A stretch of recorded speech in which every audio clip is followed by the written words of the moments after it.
If you can't in your head answer the question, what problem do I solve for this person? Then you have no business asking them to join you or buy your product. If I don't know someone well enough to know how my product solves a problem for them, then I don't have any business talking to them about my product. So our job is to just be, detectives of people's problems.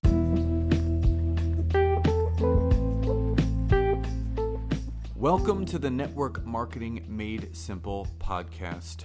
I am your host, Scott Aaron, and each and every week I'm going to come to you with short, simple, and powerful tactics of how you can grow your network marketing business, brand, bank account, and impact on those around you. And just remember, network marketing is not easy, but it can be made easy with simple steps to create the success that you truly deserve. Welcome to episode 160 of the Network Marketing Made Simple podcast. And if you are a new listener, then welcome. And if you are a returning listener, then welcome back. And as always, if you are a seasoned or new network marketer or business coach, solely growing your business through the primary means of Facebook and Instagram, and you are not yet leveraging and harnessing the power and potential that LinkedIn can have on your business, brand, and bank account, then head over to my website, www.scottaaron.net, where you can fill out a form to schedule a free 15-minute call with me where I can learn more about you, your business, and how we could potentially work together.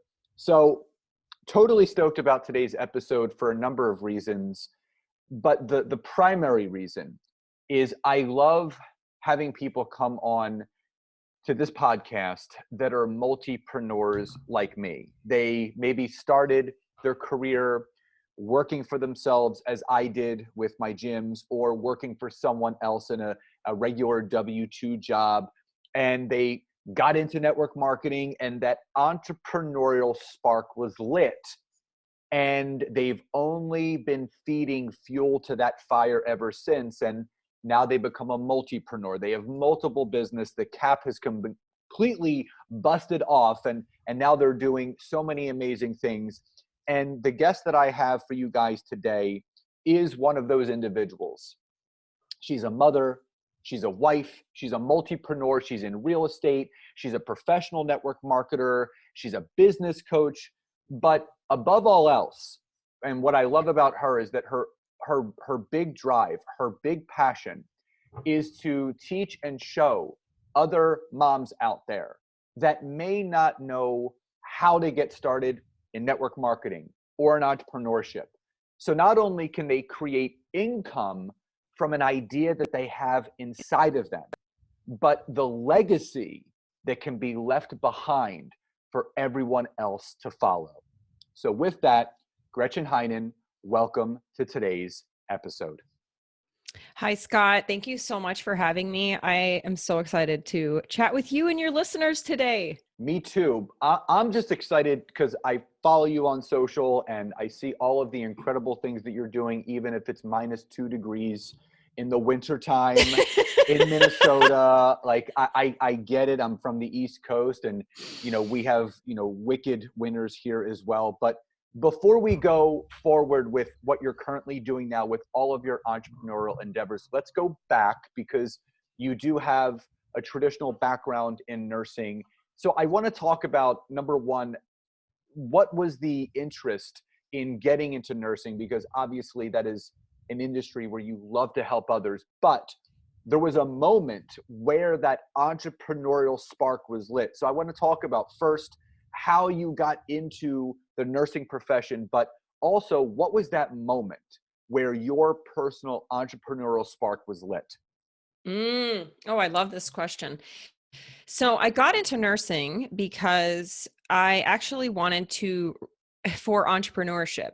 So the day I enrolled in nursing school, I also filed an S corporation so that I could do consulting for wellness programs for corporations. So I actually became a nurse to be an entrepreneur. And I thought I needed a nursing degree for that.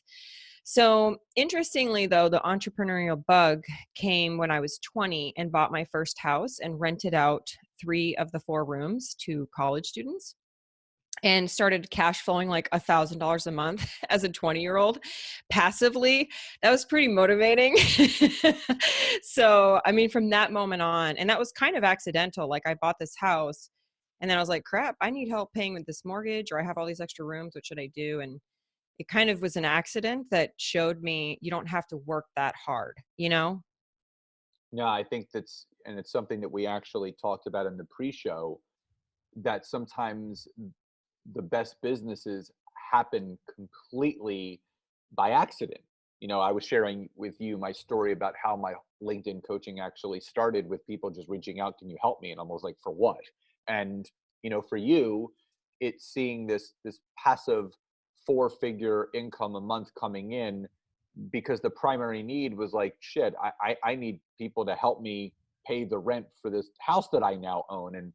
And would you agree, and this is not in all cases, but in your case and in my case, when that entrepreneurial spark is lit, for some people it's hard to put out. So for you, when you saw this passive income, or you saw that you can make money different ways, how did you use that as motivation to continue to grow yourself? Because I mean, you were 20, you were very young when you bought your first property.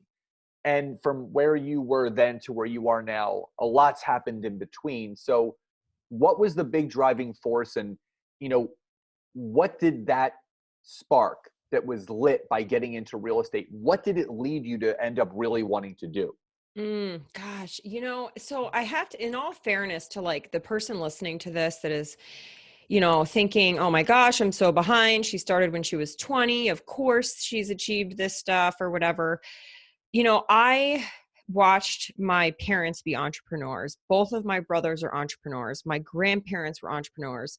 My great grandparents were. So I think I had a leg up, like there is a component of success that is somewhat luck, somewhat people. I mean, no one helped me buy that first house. Actually, I borrowed 10 grand from a boyfriend and then I had to pay him back like the next month. So, like my parents didn't give me money for that first property, but I think I watched it as a child. I watched like my parents. Well, my mom was a nurse, but my dad was an entrepreneur, and I watched him have more time freedom, and we could go on vacation and he didn't have to ask for any time off. And my mom worked at a college, so she had summers off. So I think I just grew up like seeing a little bit more flexibility in people's day. And I've always viewed life as like we only get one shot, even before I was a nurse. I mean, especially after I became a nurse and saw, just how mortal we really are, just every day at work. I mean, I kind of always felt that way. Like, we got to make the most of this, maximizer is really high on my strength finders. And so is futuristic.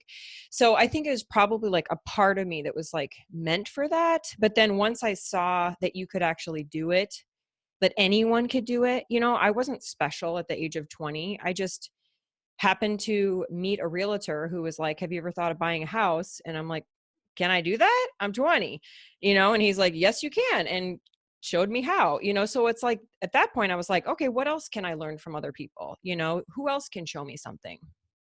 Well, I think the big thing is success doesn't know age. So whether you start at 20, I started my entrepreneurial journey at 18.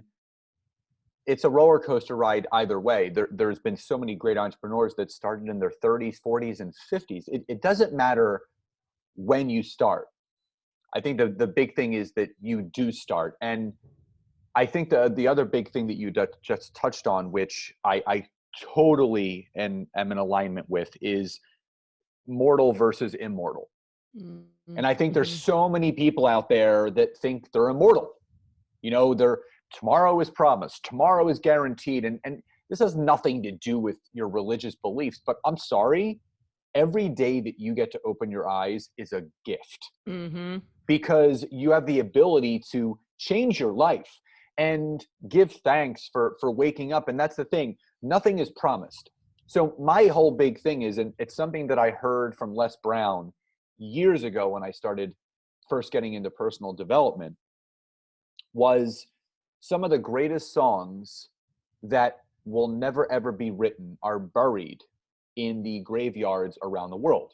Mm-hmm. Because we all have these songs, we all have these ideas and businesses inside of us, but for fear of judgment and ridicule and the thoughts of other people, we don't ever take that leap. And obviously, you first took that leap in real estate, but years later, that led you into another entrepreneurial endeavor in network marketing, which is the same avenue that I took. So let's talk about how network marketing first came into your life.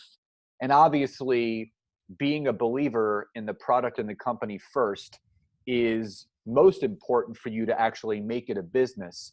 So what did that journey, that traveling down that specific road, what did that look like and when did it come into your life? Gosh, I love talking about this because it's just such a good testament that when you do find the product that you love in network marketing, I mean, I'm a customer of probably a dozen network marketing companies, you know, from stuff I clean my house with to stuff I put on my face to like what I put in my body. You know, I've even used like attorney services that were network marketing type things, real estate stuff. You know, there's like real estate companies that have network marketing models. I mean, it's everywhere. So it's reassuring because, you know, those of us who are in network marketing when, or maybe you still are, and you get worried about, you know, what people are thinking of you. Trust me, you don't need to worry about that. But how I got involved was I was training for a half Ironman, and my running partner heard me complain about how tired I was all the time, every morning at 5 a.m. And mind you, you know, I'm running rental properties, working as a nurse. I had 3 kids. You know, I just had a lot going on. And so putting a part-time job to train for a half Ironman was like, I don't know why I did that. I will never do another one. So if you're a triathlete, good on you. But you know, she introduced me to a product that would help my health. And within 10 days, my husband was like, you're nicer. So I don't know what's in that, but whatever we got to do to make sure that you keep taking this stuff, the nice juice, we're good. So yeah. And then from that point on, I just naturally, I mean, was not looking for, I wasn't looking to make money off of it. In fact, I didn't even understand how it worked, but I just knew that people needed this. And so I told a bunch of nurses at work and made $1,000 that first month by just sending links.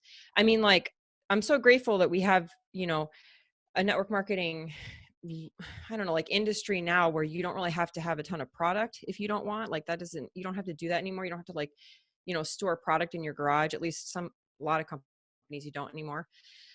And so I just sent some links and I made $1,000 and I was like, okay, I made $1,000 sending URLs to people. Are you serious? Like, how do I make more than 1,000? So when you obviously, I think the same thing happened to me, and it was actually a very emotional thing. I Mm-hmm. remember because my background's in personal training. Oh yeah. And as a personal trainer, one of the questions that was asked to me almost 7 years ago by a friend of mine, he said, Scott, if you got sick or injured where you couldn't train, how would you make money? Mm. And it was honestly the scariest question I've ever been asked because, you know, I had just become a father. I had people to take care of, and my income would be completely cut off. And I remember when I jumped into network marketing, I went head first like you, and obviously everyone has their own journey and how they start. And for me, I remember being on vacation about 2 months in. I started in May, and that July I was on vacation with my family. And for any personal trainer or wellness professional, chiropractor, massage therapist that's listening to this, you know, when you go on vacation and you're a contractor of some sort, every day that you are not working, you don't make money. And in previous vacations, you know, Gretchen, I would have to actually go back and forth from the shore to train people to make money, so I didn't have a full 7 days of no income because I couldn't afford that. Mm. But this vacation was different. It was a Monday. Obviously, that's our payday. And I was sitting on the beach, and my son was around 9 months old. He was crawling around in the sand, and my phone went off, and it was an email from our company. And I opened the email, and it said, "Congratulations, you've just earned $660." And literally, I had tears in my eyes. I ended up, during lunch, we went back to the house, and I called my enrolling sponsor, and I was like choked up, and he goes, "What's wrong?" And I said, "I just got paid." And he goes, "Yeah, we get paid every Monday." And I said, "No, no, no, Joe." I said, "You don't understand." I said, "This is the first time that I've ever made money while I didn't have to train someone to earn it." Mm. And literally, my life has never been same since that day, because I saw the power not only of residual income, but I saw the power of having multiple streams of income under the umbrella of what you're doing. And I think that's what I love so much about you, because you do have your hands in so many things that are helping so many people. So in the pre-show, we were talking about this, but I would love to hear this from you. Obviously, you're successful at network marketing, but your biggest passion is teaching other busy moms about how to start an online business or how to start an entrepreneurial business, whether it's network marketing or not. Where did that inspiration come from that spurred off of your network marketing journey? Yes. Oh gosh. Okay. Before I go into that, I just want to tell you like how heartfelt your story is, and that first getting paid, that first ding of your phone or an email coming that says you got paid. I totally know how that feels. You know, it might appear like, I don't want the listeners, those of you listening, to think that success is just like an upward trajectory. Like, we all know that. We've all seen the graphs that talk about it being like a jagged line, right? And when I made that first $1,000, that was at the tail end of us trying to dig our way out of the '08 recession. So I'll be 40 in a few weeks. So I was a homeowner. I owned an apartment building and a couple of homes when the '08 recession happened, and my husband is in construction. So not only did I become like the primary breadwinner in the recession, since my husband was in construction, but we had, properties that were affected, and ultimately found ourselves in major credit card debt in like '09 and 2010. And just because our lifestyle was built for a multiple six-figure income, and when a recession happens, if we weren't recession proof or ready, we were very recession ready now, because I will do whatever I have to not ever go through that again. Because I remember laying in bed just thinking, oh my gosh, okay, God, when I dig my way out of this, not if, but when, I'm going to help people, and I'm going to help them, because this is the worst feeling in the whole world, not knowing how we're going to pay our bills. Like the kind of thing where you're like, is the cell phone payment going to come out before the mortgage and the paycheck on Friday, or after, where you're like trying to calculate when your pay is. I mean, that's like the worst. So that $1,000 I made, I mean, it was truly life-changing for me at that time. So I appreciate what you're saying. And really, I think that's what really leads into answering your question, is that, I mean, I, as a mom, I remember going to work. I had to go back to work when the first kid was like 5.5 weeks old. And the second one, actually, I think he was like 4.5 or 5. Yeah. So it was like a month between the first and second month of postpartum. I had to go back to work full time. And the second child, I was able to take at least, a few months off of maternity. But with both kids, I didn't have any freedom, even though I was an entrepreneur at the time, owning rental properties. That all happened before network marketing. And network marketing gave me like time. It gave me time with my kids, when before it was like I had these passive income streams, but we were, like I said, we were still trying to dig our way out. So, I still worked at the time, and network marketing like gave me so much time with my children. And so when I saw that, I mean, I was like, okay, remember when I prayed in bed that I would help people? Okay, I will do it. And so I started helping people with network marketing, but I found in the process that I spent a lot of time learning, and I got really good at sales and really good at Instagram and really good at multi-purpose use of social media. And I got really good at managing my time as a working mom and all these things that people would come to me, but they didn't have interest in network marketing. They had ideas of owning, some of the people have, like one gal that I work with, she is a crafter. I am not a crafter, right? But she's like monetizing this passion of crafting. Another gal I worked with she owns a hair salon, and she has this dream to provide haircuts to sensory sensitive kids because she has one, and they have different needs within a hair salon because the blow dryers are too loud and the people are too overstimulating. So I helped her create like a program just for kids like that. And so I was able to use these skills I learned in network marketing to help moms who wanted to create a legacy and an impact, but they just didn't want it to be network marketing as the vehicle. And so that's kind of how that came about, because I was like, well, I want to help everybody.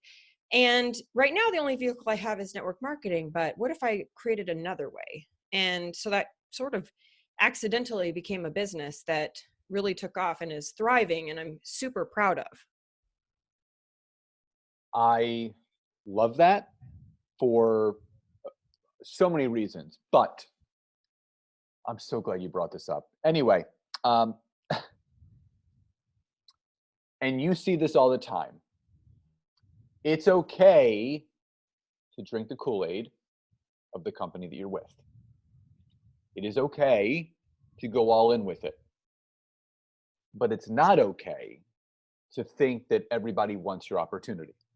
Mm. Not everybody's going to want your product. Not everyone is going to want to do network marketing, but more so, not everyone is suited for network marketing, right?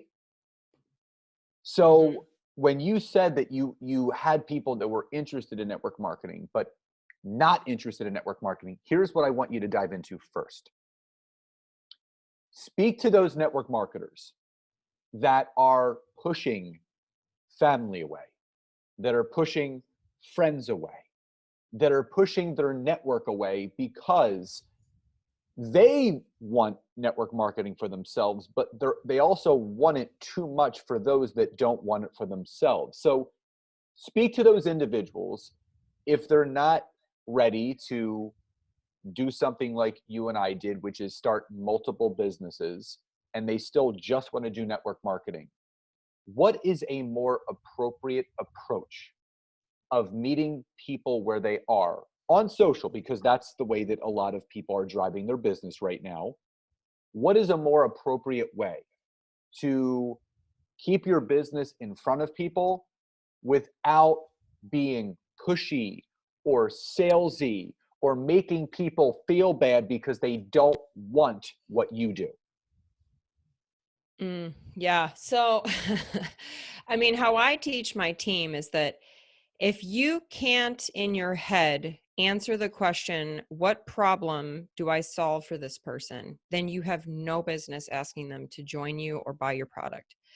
If I don't know someone well enough to know how my product solves a problem for them, then I don't have any business talking to them about my product. So our job is to just be, detectives of people's problems and really get to know people. So, for example, we'll just use like, whatever, you're a LinkedIn expert. So I can't speak to LinkedIn as good as you, but Instagram, let's talk Instagram. So, on Instagram, when you meet someone on Instagram, like asking, I mean, I'm sure other people have heard this analogy, but like asking someone to buy your product is literally like walking up to someone in a bar and asking them to have sex with you. Like, you just can't do that unless you want to be like rejected in the worst way. Like, you can't do that. You have to get to know the person. And I'm not a fan of pretending to be someone's best friend in order to enroll them. I think that's a gross feeling. When I see people doing that, I'm just like, oh, honey, like there's a better way. So you just have to be patient. You just have to connect with people, start conversations, start following them, wait till they've posted a few times, or you meet them or you talk to them and you know about their life before you're bringing up anything, and I mean, the worst thing you can do is post graphics of like sales that your company is having, or post a bunch of your product, because it just screams that you're trying to sell something. You'd be better off just posting a picture of yourself and talking about a common problem that your ideal customer has, and really trying to connect with people. The big thing, and you touched on this, is the sex analogy. Uh, so, and again, yeah, I mean, I use Instagram, and I really try to form connection and trust, because but to sell anyone, you have to form trust and relationship and rapport with them before you even have the right to sell someone something. That's one thing. And Hmm. obviously that's my focus is LinkedIn. But in network marketing, what I try to break down for people is you want to treat it like dating. Hmm. You don't want to go like treat it like a first date. When you go out to meet someone for the first time, how stable of a relationship is it going to be if you end up getting drunk and sleep with that person on the first night? It may be a one night stand. But if you really want to build a long-term relationship where you are committed to a common love or a common business, as in network marketing, the first date you go and you meet, you ask questions, you try to find things in common that if the interest is peaked enough, guess what? Someone's going to say, hey, I had a great time. Let's talk again. Let's Hmm. go out a second time. And then what? You meet and talk for a second time. And it's even more familiar. You're actually looking forward to the phone call, or you're looking forward to that second date, the third date. And then before you know it, you have someone, quote unquote, building a business with you. And I think you stated that so beautifully, that if you don't know that person well enough, or if you haven't found out a pain point that that person has of something that you can solve for them with a solution that you can provide, you don't have the right to sell them. But I also wanted to talk about something that you said about Instagram or social media as just a very broad topic. It's not so much mastering social media, but what I love about what you do is that you use it as yourself. You are not a lazy entrepreneur, meaning you're not just posting pictures and posting and praying and scrolling and trolling. You are intentional every single time you pop on to Facebook to do a Facebook Live, or to do an IGTV training, or to do an IG story. Whatever it is, you're intentional. So there are so many network marketers that can't find their voice, don't know where their voice is, and don't understand that the more that you bring yourself to the table, the more people you're going to attract. So talk about how being intentional with what you do on social media has helped not only your network marketing business, but all of your businesses. Mm. Well, people, one thing that people don't realize is that your your social media, and again, this isn't an analogy that I made up. This is something I got from a training. I can't really identify who, but it's like a storefront, right? Like that's your storefront. So if you're not posting and you're not on there, it's kind of like saying your business is closed or that the lights are off. If I like drive by a business, I drove by the post office the other day at 8:30 in the morning. I didn't know if they were open at 8:30 because I've never tried to go to the post office at 8:30. But I drove by and the lights are off. So I thought, oh, it looks like they're closed. And then when I walked up to the door, because I was like, oh, I don't know, I'll just scope it out. Like for sure, it was closed, right? They weren't open.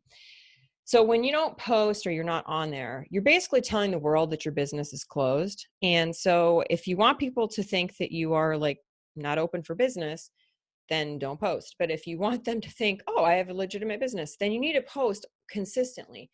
And that's different for everybody. Some people post a couple times a week. I think getting on your stories or engaging with people, you have to do daily. But the thing that people, I think, get caught up in is they think that they're supposed to impress people when you're on social media. Like, oh, I'm a business owner, I'm supposed to impress them. That's actually like the worst way to get people interested in what you're doing. The best way is to be relatable and to be, I don't know, like, relatable is like an overused word, I feel like, but you need to just be yourself. I mean, period. And if that's a person who is really into fashion, then show up fashionable. Like, I'm not into that. That's not who I am. So if I were to try to go hire a professional photographer and have all these professional shoots on my feed, and then those people meet me in real life, they'd be like, okay, you're nothing like your online persona. So you just have to be who you are. So a lot of times people, they think they need to be someone they're not. I was just talking with another mastermind, speaking to another mastermind about this week. And a lot of them are so afraid to show up who they are because the root of their problem was that they didn't believe in themselves. And so then they felt like they needed to be somebody different. So if you're struggling to be on social media, you probably just need more self-work to really believe in yourself, because the root of that is only going to be fixed by dealing with why you don't feel you are valuable just as you are. Once you fix that, then it'll be so much easier for you to show up just as you are. I love that. And it's so important that, and this is actually my podcast that I released a few months back was, one of the one things that you should never automate is yourself. Don't automate your social media if you're the one that's supposed to be showing up. And I was sharing a story how a top network marketer, every time I would ask a question on my IG story, it would be simple questions. What are you grateful for today? What is a victory from today? And the person would reply back with a heart emoji, not even answering the question. Mm-hmm. And we started messaging back and forth, DMing, and I found out that she was using some company that was posting for her and commenting on quote unquote like-minded people that have similar interests as her. And I said, just to make you aware, if you're paying this company money, they've been replying to my questions with an emoji, not even answering the question. Because there's no one better than yourself. No one can automate you. You are you. And the more that you're willing to step out, and Gretchen, you see this, there's people in network marketing, you look at their feeds on Instagram and you look at their feeds on Facebook, and all it is just inspirational quote tiles, pictures of the product that they're selling, nothing about them, no video, no nothing. It's just post, pray, and hope the skies open up and people fall into their lap. That's not going to build a business. So what's your advice for that network marketer that is fearful of what others think? They're afraid to put themselves out there. What is the best advice you can give that person that's listening to this right now? Oh, just go and start. Open up your phone today, literally today. Open up your Instagram stories or your Facebook stories or wherever you like to engage on social media, or create a post on LinkedIn and just say, you know what? I'm trying something new and I'm really scared. I'm never done this before, but I really want to overcome my fear. And I was challenged today in a podcast to overcome my fear, and I'm just going to do it. And it's like, you don't become a good runner by reading running magazines. You become a good runner by running. So you just have to do it. And the more you do it, the less it'll feel scary. That's just basic brain, neurology 101, is that the more we do something, the more it will create a groove in our brain as a pattern. And then the pattern just becomes normal. So you just have to start, and even scared, and just admit that you're scared, because they can see that you're scared. They can feel that you're scared. So if you admit it, then it takes away its power. And then the second day, you're not going to be so scared. And the third day, you're not going to be so scared. So you just have to do it. And if this is your first time ever doing it, please tag Scott and I so we can cheer you on, because I will totally message you back and share it to my stories and show the world your bravery. You got to step out in order for people to see you. And I made this post before. Instead of watching the game from the sidelines, get in the game. Watching from the sidelines isn't going to change your situation. If you're unhappy with where you are personally or professionally. If you're unhappy with where you are monetary wise, it's a simple fix. You just have to step into something and you just have to make some changes, because when you change something, something changes. If you change nothing, nothing can change. Now let's talk about the big mission that you're on right now, this network, this entrepreneurial school for women that you've started, that you're helping people in all aspects of their life, whether they're in network marketing or not, entrepreneurship or not.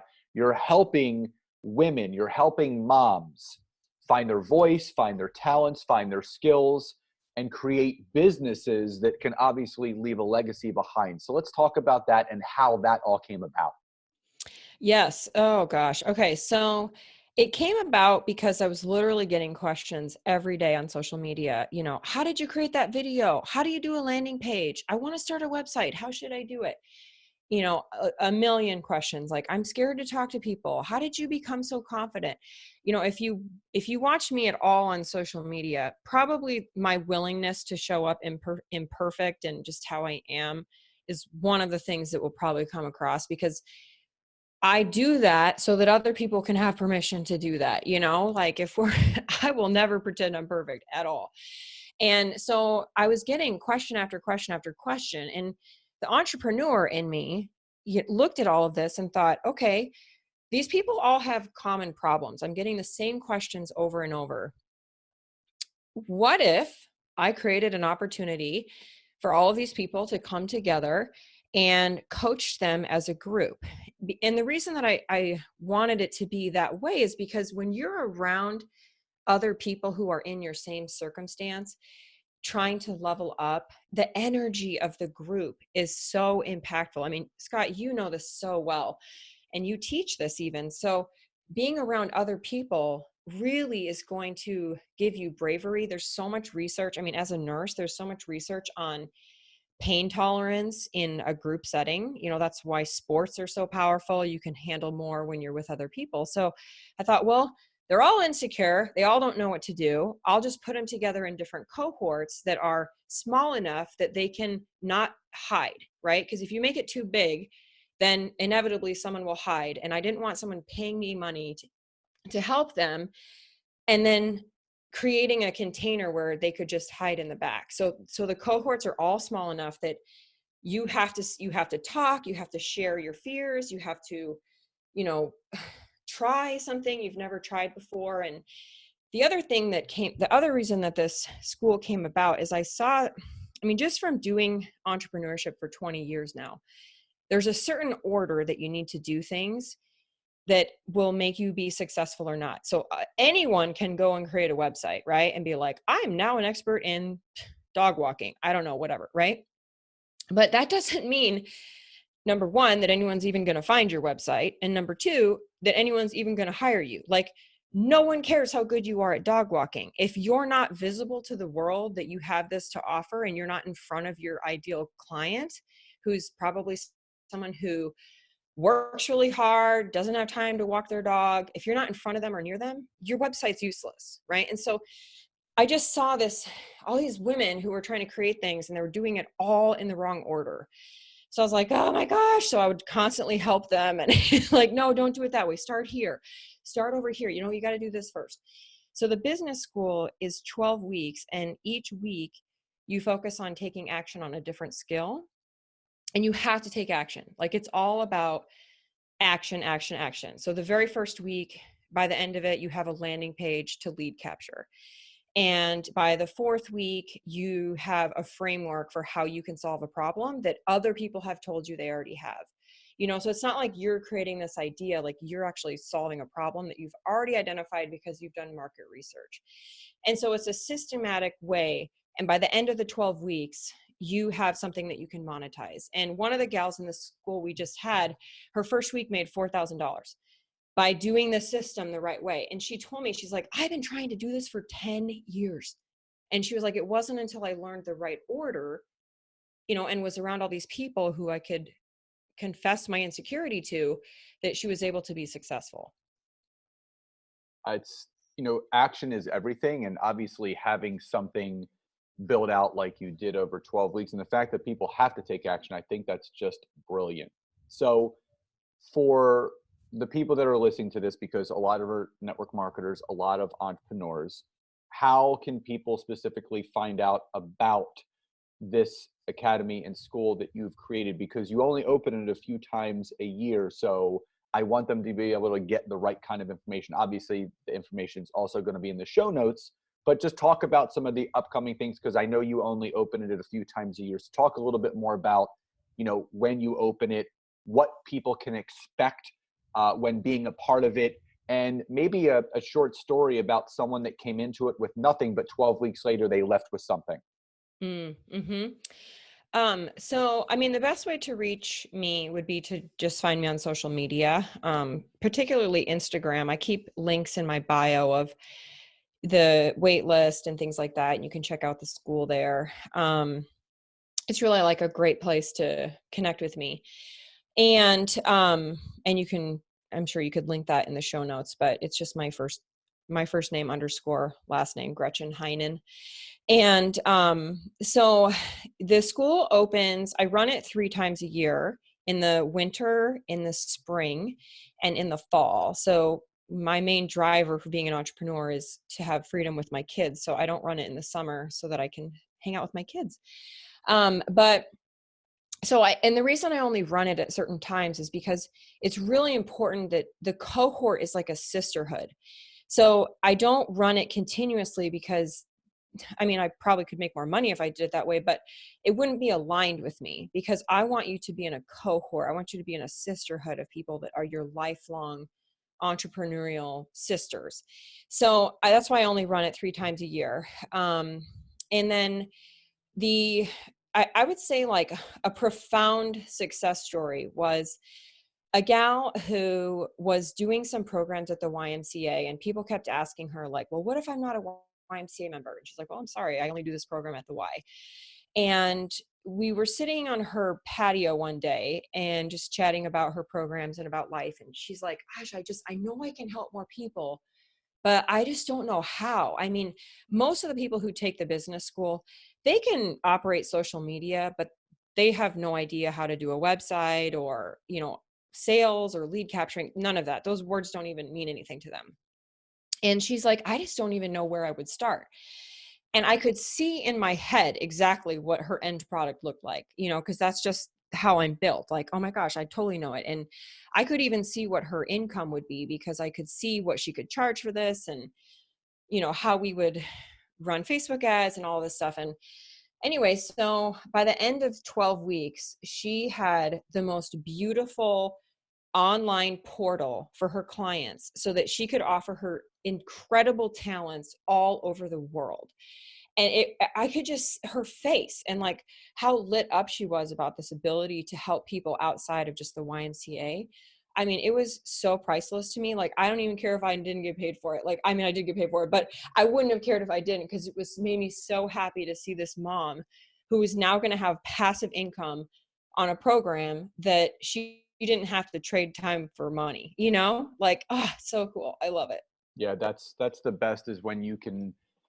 And again, we're not responsible for people's success. They are. We just kind of give them the pathway and maybe the road to travel down to create the idea that's in their head, take the action behind that idea to create the result.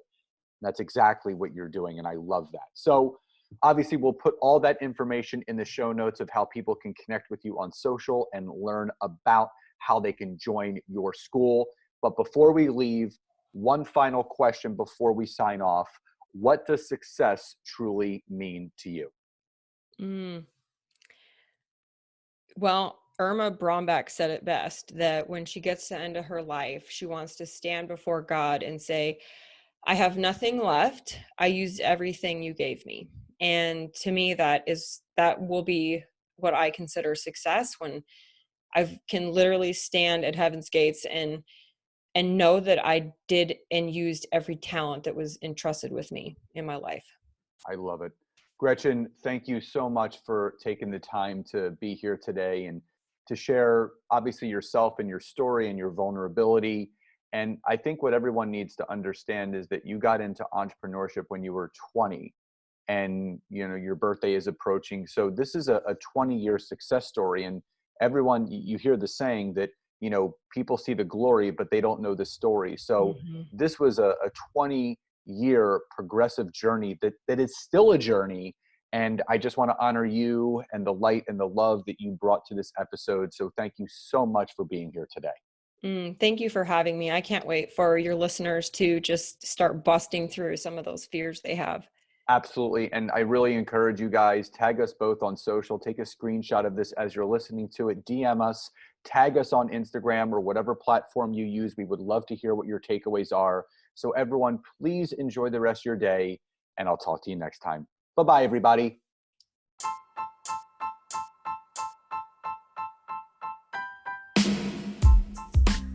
Thank you again so much for checking out this week's episode. And if you can, head over to iTunes, search for Network Marketing Made Simple, leave me a 5-star rating, basic review. I would be grateful for all of the support you guys can give me.